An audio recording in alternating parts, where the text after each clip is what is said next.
Class 10 science chapter 10 मानव नेत्र तथा रंग बिरंगा संसार। तो इसका जो इंपोर्टेंट क्वेश्चन देखिए, स्पष्ट दृष्टि की न्यूनतम दूरी का क्या अर्थ है।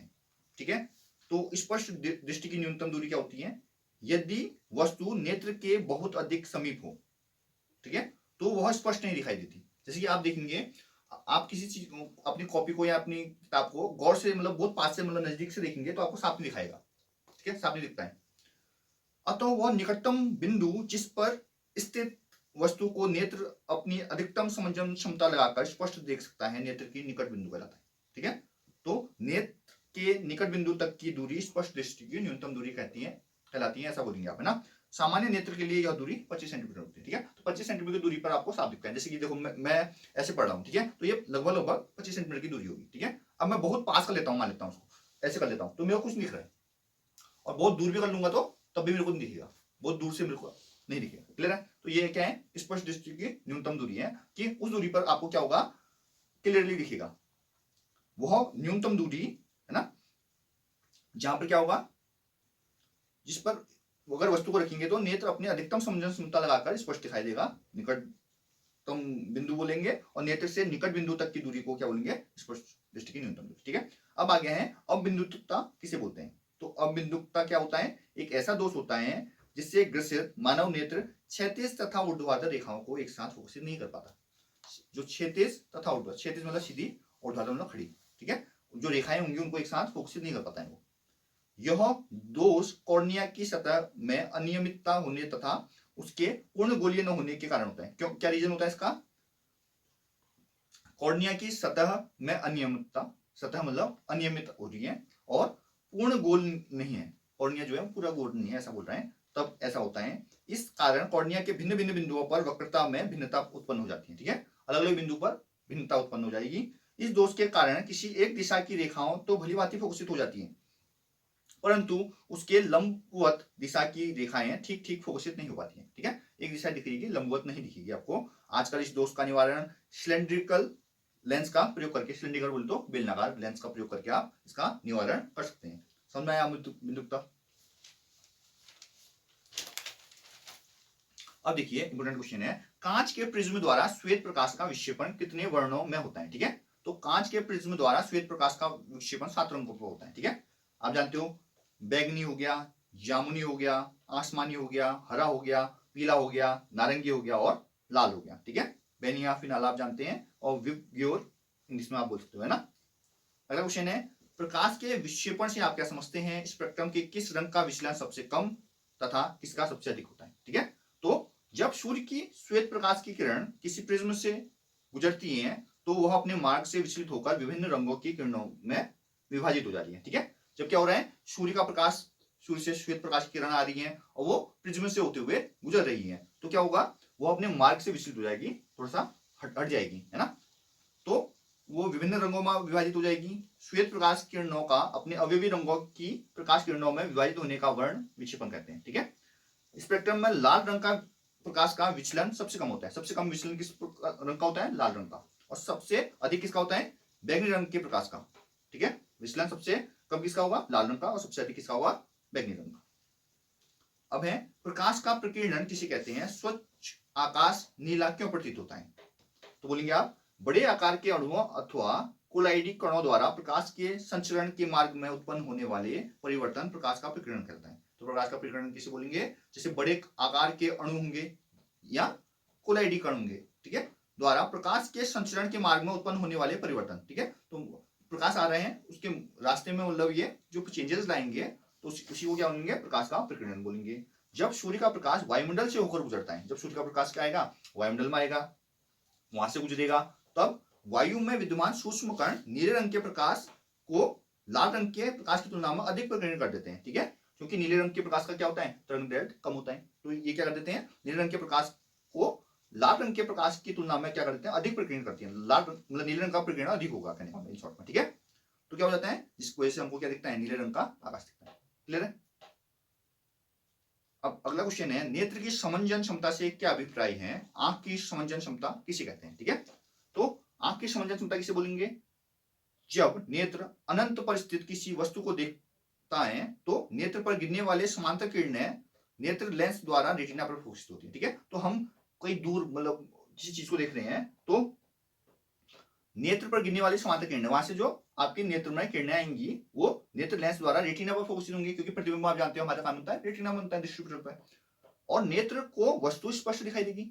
अगर प्रतिबिंब आपका रेटिना बन रहा है, दृष्टिपटल बन रहा है, तो आपको वस्तु साफ दिखाई देगी। इस स्थिति में मांसपेशियां ढीली रहती हैं तथा नेत्र लेंस की फोकस दूरी सबसे अधिक होती है, परंतु जब नेत्र से समीप स्थित किसी वस्तु को देखते हैं तो मांसपेशियां सिकुड़ जाती हैं।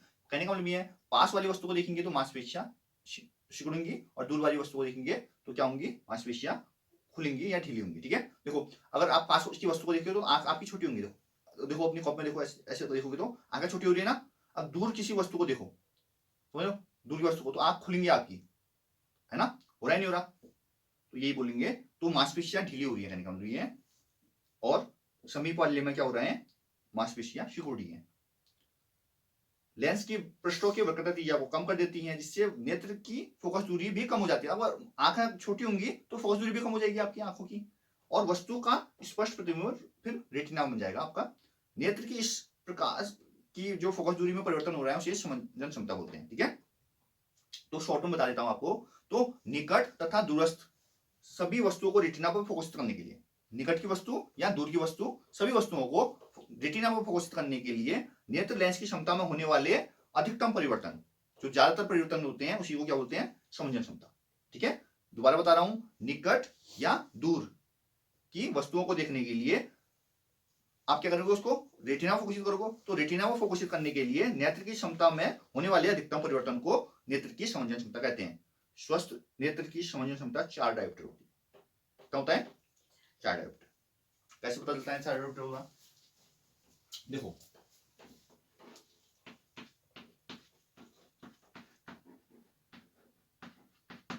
क्लियर है। अब क्या करेंगे, P इक्वल टू 1 अपॉन अधिकतम दूरी 25 सेंटीमीटर होती है, तो 25 सेंटीमीटर होती है, मीटर बदल लेंगे, 25/100 करेंगे। ये मेन बट्टा है, मेन बट्टे के ऊपर एक भिन्न, नीचे एक भिन्न, P बराबर क्या हो जाएगा, 100/25, 25 कम 25, 25 + 100, क्योंकि ये P है क्षमता है तो डायोप्टर में आएगा, तो 4 डायोप्टर आ गया, समझ में आया।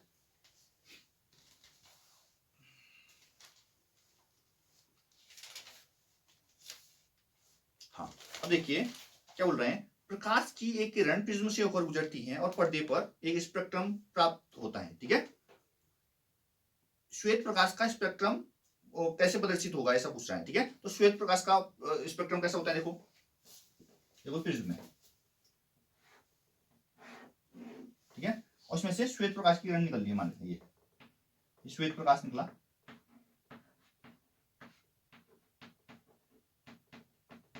ठीक है। अब ये श्वेत प्रकाश का निकला, तो ये नॉर्मली हमको सोचना ऐसे निकलना चाहिए था, ये श्वेत प्रकाश यहां से ऐसे होते हुए, ऐसे ऐसे होते हुए सीधा निकल जाना चाहिए था, पर ऐसा होता नहीं है। यहां पर क्या होता है, ये मुड़ जाएगा, ऐसा होगा, देखो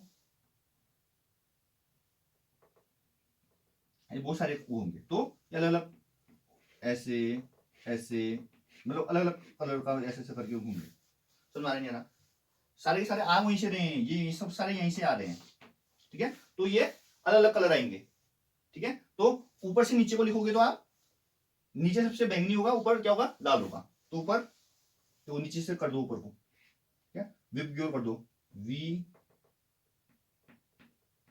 B G Y O R, ठीक है, ऐसा मान लो, ठीक है। तो विबग्योर के हिसाब से हो गया, ठीक है, क्लियर है। तो ये क्या है, डायग्राम बना दिया आपने, ये इसको प्रिज्म बोलते हैं अपन, याद है आपको, प्रिज्म है श्वेत प्रकाश का। तो आप इसको लिखेंगे कैसे, श्वेत प्रकाश की किरण किसी प्रिज्म से गुजरती है, जब श्वेत प्रकाश की किरण किसी प्रिज्म से गुजरती है तो क्या हो जाता है, वह अपने मार्ग से विचलित होती है, हो रही है नहीं हो रही, देखो श्वेत प्रकाश की किरण प्रिज्म से गुजरती है तो मार्ग से, मार्ग यहाँ को था उसका, पर थोड़ा सा विचलन उत्पन्न हो रहा है, देखो विचलित हो जाती है, विचलित होकर प्रिज्म के आधार की ओर झुक रही है, देखो फिर आधार की ओर आ रही है, नहीं आ रही, और विभिन्न रंगों में विभाजित हो रही है। इस प्रकार के उत्पन्न विभिन्न रंगों को क्या बोलेंगे, स्पेक्ट्रम बोलेंगे, यही स्पेक्ट्रम है, ठीक है। और 7 रंगों का क्रम क्या होगा, तो विबग्योर के हिसाब से होगा। प्रिज्म में प्राप्त स्पेक्ट्रम का एक सिरा लाल तथा दूसरा सिरा बैगनी है, देखो एक रेड है एक बैगनी है, ठीक है। इन दोनों छिद्रें लाल तथा बैंगनी के बीच में असंख्य प्रकाश किरणों का रंग अविरत रूप से बदलता रहता है। असंख्य रंग होते हैं इसके बीच में। सामान्यतः हमारी आंख को ये रंग 7 समूह में दिखाएंगे, हमको आंख में 7 रंग दिखेंगे बस, ठीक है। प्रिज्म के आधार की ओर से ये रंग बैगनी, जामुनी, आसमानी, हरा, पीला, नारंगी, लाल के क्रम में होगा। रंगों के इस क्रम को अंग्रेजी में विबग्योर से याद कर सकते हैं आप, है ना। अब बोल रहे हैं स्पेक्ट्रम के किस रंग का विचलन सबसे अधिक और किसका सबसे कम होता है। तो अभी जस्ट हमने देखा था, जब श्वेत प्रकाश की किरण किसी प्रिज्म से गुजरती है तो वो श्वेत प्रकाश में उपस्थित भिन्न भिन्न रंगों की किरणों में प्रिज्म द्वारा उत्पन्न विचलन भिन्न भिन्न होता है। तो लाल प्रकाश की किरणों में विचलन सबसे कम होता है, ठीक है, तथा बैंगनी प्रकाश की किरण में विचलन सबसे अधिक होगा।